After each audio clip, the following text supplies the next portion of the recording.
A man without a sense of direction and meaning in his life will become a lost boy, imprisoned in a psychological neverland, doomed to wander the wilderness of a lifetime of insecurity and impotence.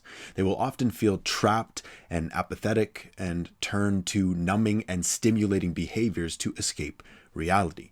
Now, I understand that the world boils down the value of a man to two main components: physical prowess and financial success. I also understand that these two areas are the fastest routes to external validation and reward. So it comes as no surprise that those are often the two areas that we as men hyperfixate on when we are leveling ourselves up and also when we are beating ourselves down.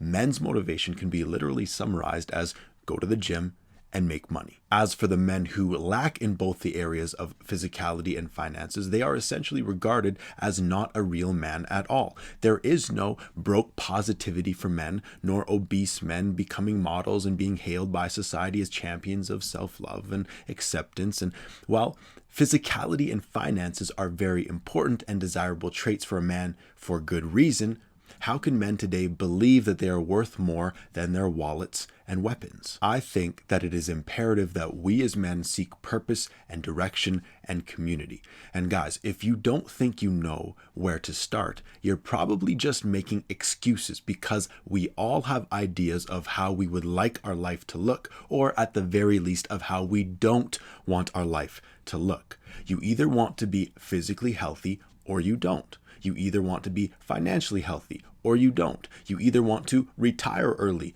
or you don't. You want to travel or you don't. And the longer that you sit on the fence of life and stop moving your muscles, the more apathetic and atrophied you will become.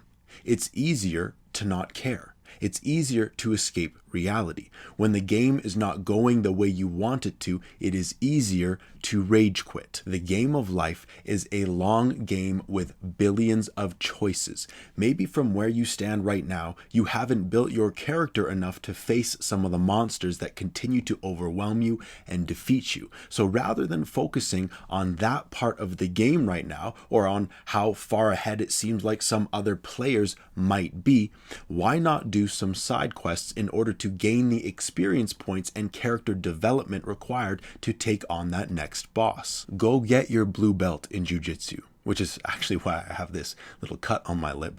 Go take that public speaking class. Go get that second job. Go out and do things to build your confidence and competence. Quit looking for cheat codes or trying to change the settings to easy mode. Go do the work. I have to tell you though, building community is one of the most underestimated and undervalued and least talked about strategies to start building yourself up. You are not meant to do it alone. I don't like all of this lone wolf, do it yourself, came up, it's all me. All of that is bullshit. If you want to go fast for a short distance, go alone. But if you want to go far, go together. And life is a marathon. It is not a sprint.